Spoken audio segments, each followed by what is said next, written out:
Assalamualaikum warahmatullahi wabarakatuh. Salam sejahtera untuk kita semua. Selamat siang kepada Bapak Ibu penilai Serdos tahun 2025. Perkenalkan, saya Retna Sari dengan NIDN 0007039103, dosen tetap pada program studi S1 Akuntansi Fakultas Ekonomi dan Bisnis di Universitas Pembangunan Nasional Veteran Jakarta. Dalam video ini saya akan menyampaikan pernyataan diri dosen sebagai bagian syarat dari proses sertifikasi dosen melalui jalur UKTPT, khususnya pada aspek pengajaran. Pernyataan ini mencerminkan komitmen saya dalam melaksanakan Tridharma perguruan tinggi yang meliputi pendidikan, penelitian, dan pengabdian kepada masyarakat, serta kontribusi terhadap pengembangan institusi. Perkenankan saya kali ini untuk menjelaskan salah satu mata kuliah yang saya ampu, yaitu Audit dan Asuran 1.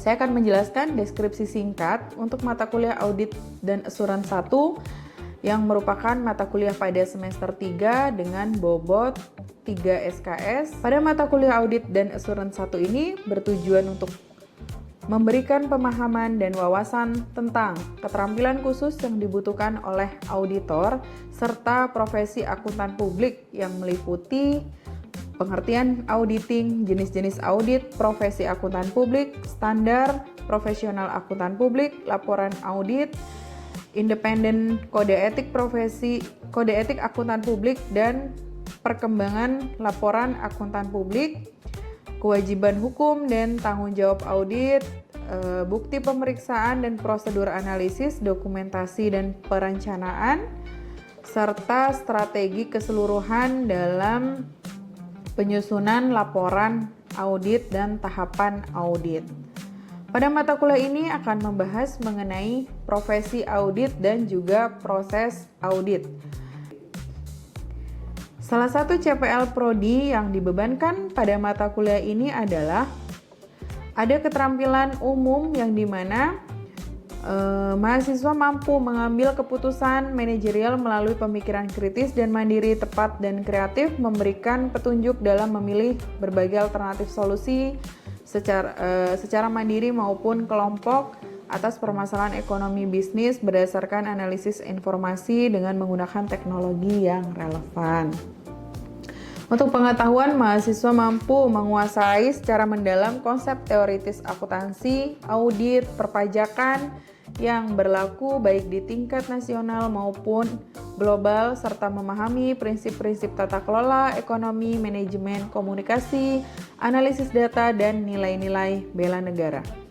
Untuk keterampilan khusus yaitu mampu menyusun kertas kerja audit dan menerapkan pengumpulan dan pengiktisaran bukti audit atas laporan keuangan entitas komersial dan publik sesuai standar audit yang berlaku, serta menganalisis praktik tata kelola perusahaan yang baik sebagai mekanisme untuk melakukan pengendalian internal.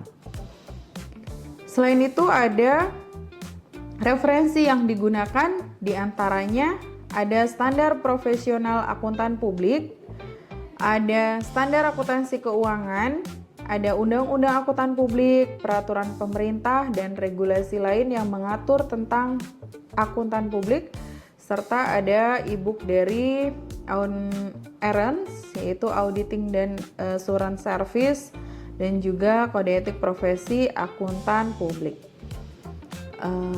Ada CPMK yang dibebankan dalam mata kuliah ini, yaitu setelah mengikuti kegiatan pembelajaran mata kuliah Audit dan Asuran 1, yaitu mahasiswa bisa memiliki pengetahuan teoritis di bidang audit yang benar, yang dapat menunjang kompetensi utamanya, mampu mengembangkan dan menggunakan program aplikasi komputer, mampu menyusun informasi keuangan entitas baik swasta maupun pemerintah sesuai standar yang berlaku, mampu merancang proses pengauditan sesuai dengan standar yang berlaku.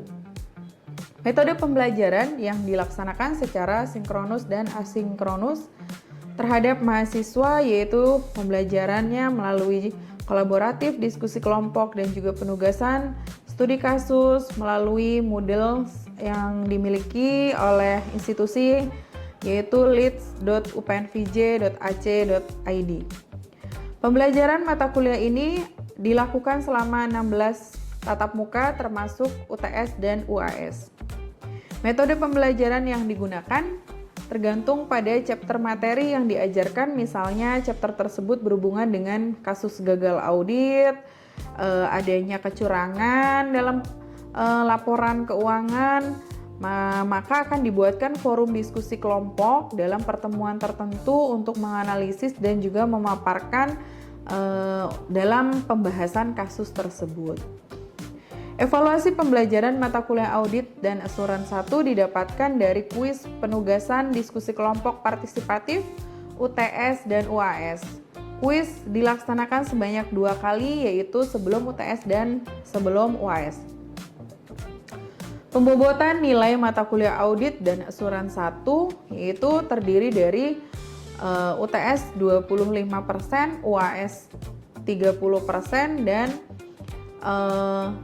nilai partisipatif itu 50%, sehingga bobotnya ada 100%. Semoga apa yang saya sampaikan dapat memberikan gambaran yang utuh mengenai profesionalisme dan dedikasi saya sebagai seorang pendidik di perguruan tinggi. Berikutnya ada cuplikan dari video proses pembelajaran mata kuliah audit dan asuran 1. Selamat menyaksikan. Bismillahirrahmanirrahim. Assalamualaikum warahmatullahi wabarakatuh. Selamat pagi teman-teman semua. Ya, salam sehat untuk kita semua ya. Ini sudah masuk sesi 2 ya. Tadi sudah ada kuliah ya, pagi ya kalian ya. Makanya pada pakai hitam putih karena ada kelas lab ya. Oke. Nah, hari ini kita sesuai jadwal kita akan kuliah mata kuliah audit 1 yang dimana ini juga merupakan minggu pertama ya buat teman-teman kuliah. Di sini saya akan menjelaskan singkatnya ya deskripsi dari mata kuliah audit 1 di mana akan memberikan pemahaman dan juga wawasan tentang keterampilan khusus yang dibutuhkan oleh auditor serta profesi akuntan publik yang dimana di sini meliputi sampai dengan bagaimana kita membuat strategi audit secara keseluruhan ya. Jadi CPMK yang diharapkan yaitu di mana setelah mengikuti mata kuliah audit 1 nanti teman-teman itu bisa atau memiliki pemahaman teoritis dari konsep dasar audit pelaporan keuangan itu seperti apa dan juga mampu mengoperasikan aplikasi yang dimana nanti akan dijelaskan ya di dalam mata kuliah audit 1 itu teman-teman akan dikenalkan sedikit mengenai aplikasi untuk pengauditan seperti itu ya. Jadi sampai seperti apa sih tahapan proses seorang auditor dalam melakukan pemeriksaan audit sehingga outputnya berupa laporan auditor independen. Nah mungkin teman-teman masih baru nih apa ya yang dimaksud dengan audit dan seterusnya. Jadi pada TM1 atau minggu pertama kita akan memasuki materi kita yaitu tentang auditing ya. Auditing dan jasa assurance ya. Bagaimana sih kenapa butuh audit? Jadi kira-kira sebelum kita masuk ke materi ada yang tahu apa sih pemahaman kalian lah, mungkin kalian pernah dengar seperti apa ya, ada laporan adanya temuan audit atas PT apa gitu misalnya. Kira-kira apa sih yang kalian pahami tentang audit? Sekilas aja gitu pastinya kan, apa?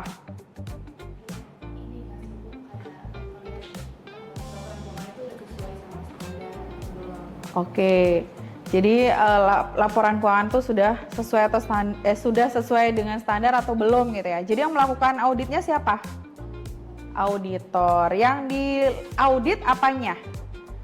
Laporan keuangan. Oke, jadi sekilas sudah tahu ya karena sebelumnya juga kan materi sudah di-share ya teman-teman di Leeds. Cuman karena biasanya kalau minggu-minggu awal masih belum pada ngecek Leeds-nya ya kan. Tapi tadi sekilas sudah dijelaskan RPS juga ya, di mana terus di lead juga ditampilkan ya silabus selama 14 tatap muka ya, kita kuliahnya 14, ada sesi UTS dan UAS, jadi total 16 pertemuan. Seperti itu ya teman-teman ya. Oke, sebelum masuk perlu disepakati ini kontrak kuliah secara umum ya, karena teman-teman sudah masuk semester berapa sekarang? Sudah ada semester 2, sudah kuliah sebelumnya, jadi ada kontrak kuliah yang harus disepakati yang nanti akan dikoordinir oleh ketua kelas ya. Jadi nanti kita ada pemilihan ketua kelas. Nah ini udah disepakati. Ada yang keberatan dengan kontrak kuliahnya? Tidak ya, baik. Jadi sepakat ya untuk kontrak kuliah, semoga akan berjalan lancar selama 1 semester ini. Oke, tujuan pembelajaran dari permintaan jasa audit tadi ya teman-teman. Di sini ada beberapa poin ya, yaitu dari chapter permintaan jasa audit dan jasa assurance. Yang pertama adalah bagaimana kita menguraikan auditing ya. Terus tadi walaupun sudah disinggung ya sedikit, bagaimana kita membedakan audit dan akuntansi. Nah sebelumnya kan sudah dapat akuntansi ya, nah sekarang kita audit.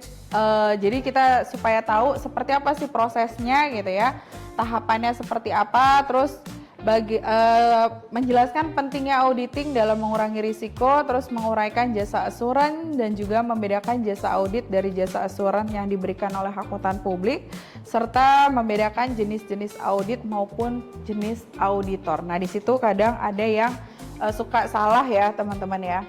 Oke, selanjutnya ini ada referensi ya.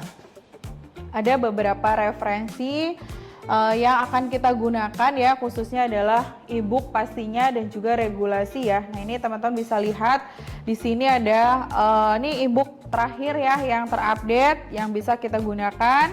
Terus juga ada beberapa regulasi, yaitu ada SPAP ya teman-teman, ada standar profesional akuntan publik, ada kode etik profesi akuntan publik, ada SAK, dan juga ada beberapa referensi lainnya. Oke, sebelum masuk ke materinya, saya berikan satu ilustrasi ini. Siapa yang bisa menjelaskan dari gambar ini? Yuk, jangan lama-lama mikirnya. Boleh bintang, silahkan bintang. Dari gambar ini apa kira-kira? Oke, analisis dulu katanya. Siapa yang mau coba?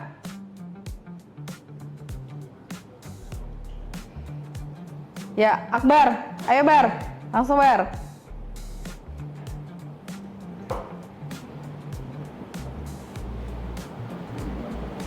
Bagaimana supaya profesi akuntan maupun auditor itu tidak hilang begitu saja dengan perubahan teknologi? Apalagi zaman sekarang teknologi itu kan sangat sangat berkembang teman-teman. Jadi gimana kira-kira supaya profesi itu tuh tidak hilang?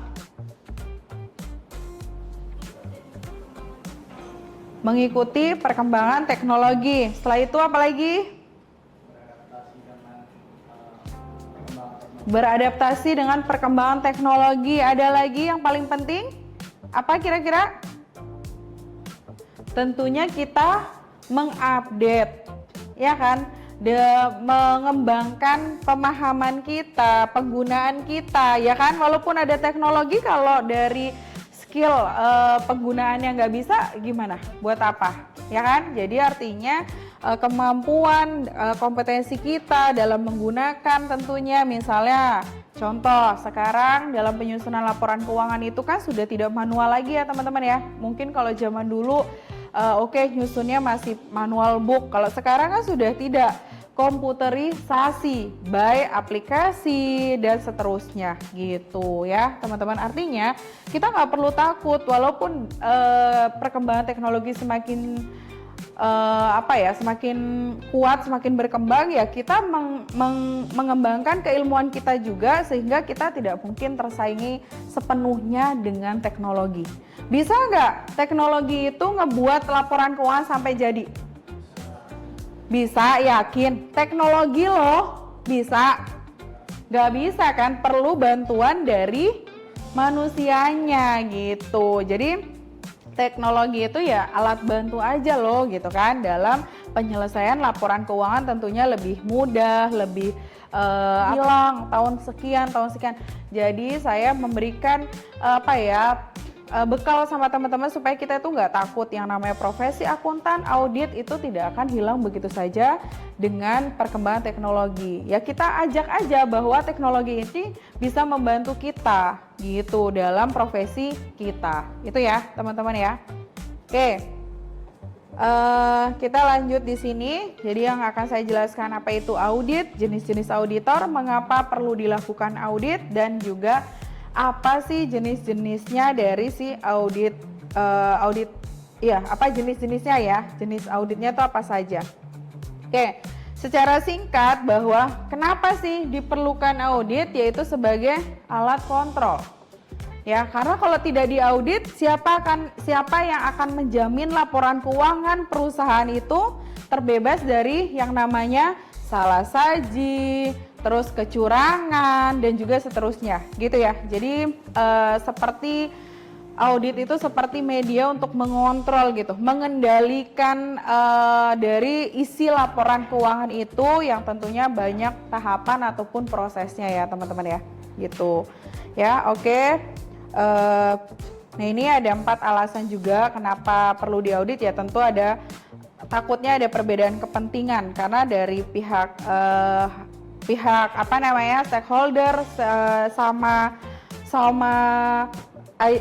agent ya, itu tuh biasanya punya beberapa perbedaan. Oke, saya langsung ke definisi teman-teman. Oke, definisi audit yaitu pengumpulan dan evaluasi bukti tentang informasi untuk menentukan dan melaporkan derajat kesesuaian antara informasi dan kriteria yang ditetapkan. Yang dimaksud dengan kriteria ini apa kira-kira? Regulasi, ya. Oke, artinya bukti yang dikumpulkan sesuai nggak sih dengan standar, gitu ya. Salah satunya standar ya teman-teman yang dibilang regulasi. Terus, jadi auditor itu ngumpulin evaluasi bukti untuk nentuin derajat kesesuaian antara informasi yang dikumpulkan tadi dengan regulasi atau standarnya dia sesuai atau tidak. Kalau tidak maka tidak menjadi bukti gitu ya. Jadi itu definisi dari seorang audit ya. Terus dari auditing maksudnya.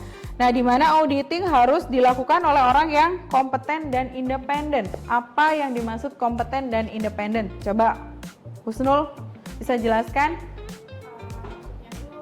Kalau kompeten dan independen berarti auditor itu harus udah punya sertifikasi yang jelas supaya klien yang menggunakan laporan keuangan itu juga percaya kalau laporan keuangan itu udah bebas dari salah saji. Terus independen itu maksudnya auditor itu nggak boleh bias atau memihak antara klien ataupun pihak klien supaya karena auditor itu harus ngasih keyakinan, jadi dia nggak boleh mihak. Oke, artinya tidak boleh ada konflik kepentingan antara auditor dengan auditi ya teman-teman ya. Jadi artinya seorang profesi audit harus dilakukan oleh orang yang kompeten ahli di bidangnya. Berarti dia harus ahli di bidang apa teman-teman? Audit dan juga akuntan, karena yang diaudit adalah laporan keuangan. Selanjutnya independen, tadi yang Husnul singgung adalah harus mampu membedakan nih, tidak boleh ada konflik kepentingan. Jadi dia harus profesional. Kalau tidak profesional lebih baik jangan jadi auditor. Oke, boleh di sini Pria jelaskan singkatnya aja Pria. Apa? Kalau dari gambar sih kalau accounting proses tuh dia tuh maju alurnya ya Bu. Kalau audit proses tuh dia mundur dari financial statement, general ledger, lalu ke journal entry, lalu evidence. Sedangkan kalau akuntan proses itu dia maju ke evidence, lalu lanjut ke jurnal, lanjut ke buku besar, lanjut ke laporan keuangan, lalu analisisnya. Oke, jadi sekilas aja ya teman-teman ya, kalau accounting proses itu dimulai dari bukti, adanya transaksi, adanya aktivitas, nanti di jurnal, diposting ke buku besar, disusun ke dalam laporan keuangan secara singkatnya ya teman-teman. Kalau audit dimulai dari adanya laporan keuangan, terus ditelusuri sampai ke evidence-nya, bukti, yaitu sebagai informasi. Jadi nyambung ya dengan definisi tadi ya teman-teman ya. Karena tugasnya audit apa tadi? Melakukan pengumpulan bukti untuk menentukan derajat kesesuaian antara informasi dan juga standar. Oke, seperti itu ya teman-teman ya. Nah sekarang ini adalah proses audit. Nah supaya tahu nih tadi kan capaian mata kuliah ini bahwa teman-teman harus tahu gitu ya seperti apa tahapan dan juga proses audit. Nah ini secara singkat dari IAP ya, garis besarnya ada 6 ya, ada 6 tahapan, yaitu pertama audit itu dimulai dari persetujuan perikatan audit antara siapa teman-teman? Klien dan juga KAP dari si auditor ya. Sudah sedikit kebayang ya berarti auditnya ya teman-teman ya sekarang ya. Oke. Nah, dari persetujuan perikatan masuk ke tahap perencanaan. Nah, di sini teman-teman di tahap perencanaan itu akan dijelaskan lingkup auditnya apa, fokusnya apa, penempatan SDM-nya dan seterusnya, gitu ya. Jadi nanti ini ada chapter sendiri untuk penjelasan perencanaan ya. Selanjutnya ada identifikasi dan juga penilaian risiko. Jadi dilihat dari akun-akun mana di dalam laporan keuangan. Ya mungkin masih belum terbayang ya teman-teman ya. Jadi akan dilakukan penilaian risiko dulu untuk bisa menentukan strategi. Nah selanjutnya ada penyusunan strategi audit untuk merespon risiko ini. Selanjutnya, nah inilah ibarat gongnya ya teman-teman, yaitu melakukan pengumpulan bukti audit dan penyelesaiannya tadi berupa apa yang tadi saya bilang output dari auditor itu berupa apa? Laporan auditor independen atau yang di dalamnya itu yang mau dilihat itu berupa opini audit. Oke, baik teman-teman. Nanti setelah ini saya akan coba berikan satu kasus ya teman-teman ya, yaitu dari kasus Garuda Indonesia ya. Tadi saya sudah berikan ke salah satu teman kalian, nanti bisa di-share, mungkin udah punya grup ya Zi. Jadi tolong tadi saya sudah share, nanti sekarang teman-teman bisa bahas secara per kelompok ya. Jadi sekarang kelompoknya boleh dari NIM aja ya Zi, diurutkan dari NIM. Ini ada berapa mahasiswa nanti disesuaikan berapa jumlahnya. Kita buat tim kelompok dulu ya dari kasus Garuda. Teman-teman boleh buka handphonenya masing-masing terus dianalisis ya. Di situ sudah ada permintaan analisisnya apa saja dari saya. Oke, silakan dibuat duduk yang per kelompok. Oke, teman-teman, dari kasusnya sudah selesai dianalisis ya. Jadi sekarang akan ada satu paparan dari teman kalian dari satu kelompok. Silakan, Zi. Oke, jadi kami di kelompok 5 kita bakal mempresentasikan hasil analisis kami terkait kasus Garuda. Jadi aku pertama-tama bakal jelasin dulu ringkasannya. Nah, kasus Garuda ini kan dulu pernah booming banget kan waktu 2018 sampai 2019. Latar belakangnya tuh gara-gara waktu itu PT Garuda Indonesia dia tuh mencatat laba bersih sebesar $819.000 setelah 2 tahun sebelumnya. Setelah 2 tahun sebelumnya tuh dia rugi terus-menerus.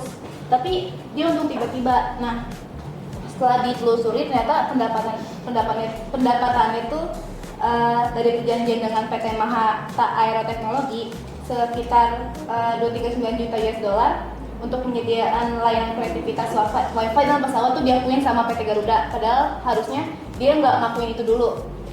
Terus sempat ada juga kan penolakan dari Dewan Komisarisnya, yaitu Hairil Tanjung sama Peter Gonta. Nah terus di sini ada juga peran KAP-nya yaitu BDO Indonesia yang ngasih opini wajar tanpa pengecualian, yang harusnya dia nggak ngasih opini itu dong karena kan ada kesalahan kan dalam laporan keuangannya. Oke, selanjutnya dari hasil analisis kita bisa tahu nih apa aja hasil temuannya. Jadi si PT Garuda Indonesia ini dia tuh udah ngakuin nih rekayasa keuangan dari si piutang tadi $239 juta yang diakuin duluan, padahal harusnya belum diakui. Terus untuk akuntan publiknya juga yaitu Kasnar Firma PA itu belum mematuhi standar audit yang harusnya berlaku. Nah harusnya dia implementasiin pada saat ngaudit. Oke, terima kasih kelompok penyaji. Tadi teman-teman sudah disampaikan ya sama yang penyaji bahwa seharusnya dengan kasus audit ini kita jadi tahu harus lebih teliti begitu ya, dimana seorang auditor tadinya dipercaya untuk memeriksa laporan keuangan, harusnya dengan adanya pendapatan yang belum diterima maka harusnya belum dicatat gitu ya, artinya itu bisa jadi sebagai temuan gitu ya teman-teman ya. Namun ternyata sampai publish laporan keuangannya itu tidak terdetek gitu loh, jadi lolos aja dengan pemberian opini WTP yang seharusnya tidak dapat WTP begitu. Nah dari teman-teman ada Berarti KAP-nya bersalah ya Bu? Nah, gimana sih caranya supaya citranya si KAP ini kembali baik lagi? Oke, dari penyaji bisa mau jawab nggak? Kira-kira gimana? Jadi kebetulan kita sempat diskusi juga pertanyaan dari Jusno. Nah, menurut kami tuh cara BDO ini ngebalikin personal branding dia lagi tuh mungkin dia kuatin lagi training auditor di dalam KP-nya itu, sama next time tuh kalau nggak kayak itu diperhatiin banget kualifikasinya, apalagi personal branding dari si auditornya itu. Oke, baik. Itu cukup? Ya, terima kasih Lusno. Jadi artinya gimana kita bisa mengembalikan citra baiknya, yaitu dengan memberikan pembekalan ya, tentunya teman-teman bisa juga dengan diberikan workshop ya kan, terus juga diajak gathering, tapi tetap diisi dengan bagaimana kita seorang auditor harus menjaga sekali yang namanya independen, ketelitian dan seterusnya supaya kasusnya itu tidak kita aplaus teman-teman buat lagi. Jadi untuk kelas kita hari ini pada chapter 1, siapa yang mau menyimpulkan kira-kira apa sih hasil atau rangkuman dari chapter ini? Siapa yang mau coba? Oke, Husnul lagi. Silakan, Husnul. Jadi kesimpulan dari perkuliahan hari ini itu tadi pertama kita udah tahu terkait dengan pengertian dan tujuan untuk audit. Yang kita tahu sendiri kalau audit itu digunakan untuk mengontrol apakah laporan keuangan yang disajikan oleh klien itu sudah sesuai dengan standar atau belum. Terus kita juga udah membedakan perbedaan antara akuntansi dan audit. Kemudian yang terakhir tadi kita juga udah menganalisis salah satu kasus dari KAP terkait yang istilahnya itu dia belum bisa mengungkapkan salah saji dari sebenarnya. Iya. Oke, terima kasih Husnul. Baik teman-teman, jadi alhamdulillah ya perkuliahan kita selesai pada hari ini ya. Terima kasih, semoga apa yang tadi kita pelajari, kita diskusikan bisa memberikan manfaat tentunya untuk teman-teman, dan insya Allah kita ketemu lagi di minggu berikutnya. Salam sehat, saya akhiri. Assalamualaikum warahmatullahi wabarakatuh. Selamat siang.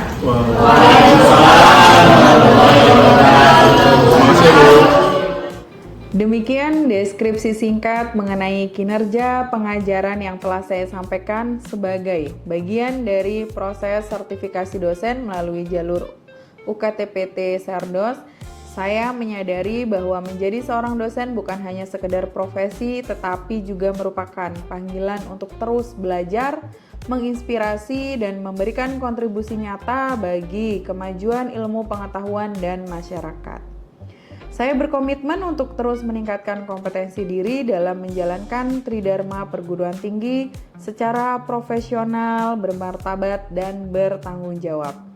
Saya mengucapkan terima kasih kepada seluruh tim penilai dan tim panitia sertifikasi dosen tahun 2025, khususnya dari Direktorat Sumber Daya Kemendikti Saintek, tidak lupa juga kepada UPN Veteran Jakarta, Fakultas Ekonomi dan Bisnis, rekan sejawat, dan juga rekan-rekan mahasiswa.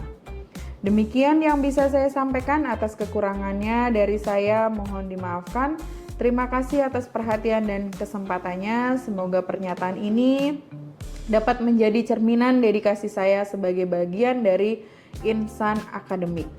Saya akhiri, wassalamualaikum warahmatullahi wabarakatuh. Salam sejahtera untuk kita semua.